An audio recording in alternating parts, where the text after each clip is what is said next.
اجازت لوں گا. یہ آرٹیکل ہے جناب حسن نثار صاحب کا، طاقت، دولت اور سرکس.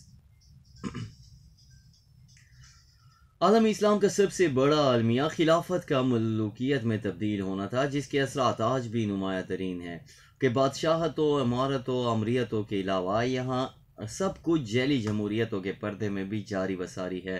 اکلوتی ایٹمی قوت کا بھی حقیقی حال یہ ہے کہ اس کے 50% سے زیادہ وسائل پر 1 تا 1.5% اشرافیہ کا قبضہ ہے. اور تو اور پیٹرو ڈالرز میں ڈبکیاں لگاتے دولت مند ملکوں کی صورتحال بھی کچھ زیادہ مختلف نہیں. خلافت کی ملوکیت میں تبدیل ہونے نے اصل ضرب لگائی ہے طاقت اور دولت کی تقسیم پر، کہ یہ دونوں ہی ایک سکے کے دو رخ ہیں جو بالآخر معاشرے سے تعلیم، تخلیق اور تعمیر کی صلاحیتیں چھین کر اسے بانجھ اور طفیلی معاشرے میں تبدیل کر دیتے ہیں. اسلام میں طاقت اور دولت کی تقسیم کا تصور کیا ہے؟ میرے ناقص فہم کے مطابق اسلامی معاشرے میں سیاسی طاقت اور دولت کو اوپر سے نیچے تک منصفانہ انداز میں کچھ اس طرح سے محو گردش رواں دواں رہنا چاہیے جیسے ایک صحت مند انسانی جسم میں سر تا پاؤں خون گردش کرتا ہے. یعنی چند ہاتھوں میں سیاسی طاقت اور ملکی وسائل یعنی دولت کا ارتکاز پورے بدن یعنی معاشرے کو مفلوج کر دینے کے مترادف ہے، اور یہی کچھ ملوکیت کے بعد مسلمان معاشروں کا مقدر ٹھہرا. خلافت دی گئی ہوتی ہے، ملوکیت لی گئی ہوتی ہے، چاہے جبرن لی جائے یا قیمتاً خریدی گئی ہو.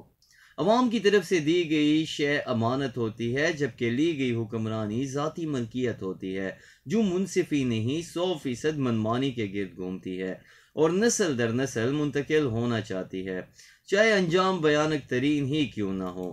مسلمان حکمرانوں کی تاریخ ایسے ہی انجاموں کی تاریخ سے بھری پڑی ہے. سید مودودی مرحوم و مغفور نے کس کمال سے اس عروج و زوال کا فرق واضح فرمایا ہے کہ لوگ مسلمانوں کے آزادانہ اور کھلے مشورے سے نہیں بلکہ طاقت سے برسر اقتدار آتے رہے. بیعت سے اقتدار حاصل کرنے کے بجائے اقتدار سے بیعت حاصل ہونے لگی. اس میں کی ورڈز ہیں آزادانہ اور کھلے مشورے. تو جب میں نے ورد شروع کیا کہ ہماری جمہوریت میں حکمران لوگ ووٹ لے کر نہیں ووٹ چھین کر اقتدار میں آتے ہیں، تو اصل بات وہی تھی جیسے بے شمار مختلف فورمز پر بیان کرتے ہوئے عرض کیا کہ چھیننے کا مطلب صرف گن پوائنٹ یا نو کے شمشیر پر چھیننا نہیں ہوتا، اس کے 101 مہذب طریقے بھی ہوتے ہیں.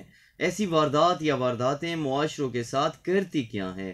اسی طرح مسلط ہوئے حکمرانوں کے رویے جینوئن طریقے سے آئے حکمرانوں کے طور طریقوں سے یکسر مختلف بلکہ ان کی ضد ہوتے ہیں، جن میں ملک کی وسائل یعنی دولت کے ساتھ کھلواڑ سر فہرست ہوتا ہے، جو طاقت بذریعہ دولت اور دولت بذریعہ طاقت کے شیطانی چکر کو جنم دے کر آبادی کی بھاری اکثریت کو جسمانی، روحانی، ذہنی، جذباتی، نفسیاتی، سماجی طور پر برباد کر کے رکھ دیتا ہے. اور پھر اس کے نتیجے میں آدمی یا انسان نہیں بلکہ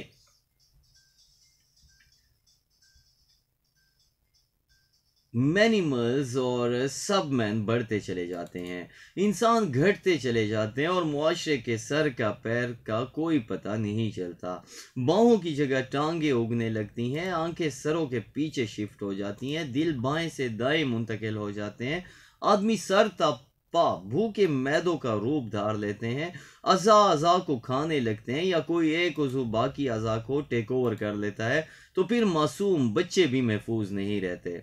ایسی وارداتوں کے نتیجے میں پہلا ڈاکہ اظہار رائے کی آزادی پر پڑتا ہے، جسے ملک و قوم کا وسیع تر مفاد قرار دیا جاتا ہے، اور کسی کے منہ میں وہ زبان ہے باقی نہیں رہتی جو سرعام اپنے امیر سے یہ پوچھ سکے کہ آپ کے کرتے کا کپڑا کہاں سے آیا، اور امیر بھی کیسا، حضرت عمر بن خطاب جیسا.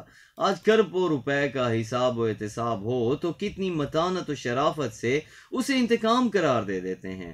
100 مصلحت مصالحت، کچھ لو کچھ دو، مکالمہ، گیو اینڈ ٹیک، سودے بازی، منافقت، ضمیر فروشی، سکہ ہائے رائج الوقت ہو جاتے ہیں.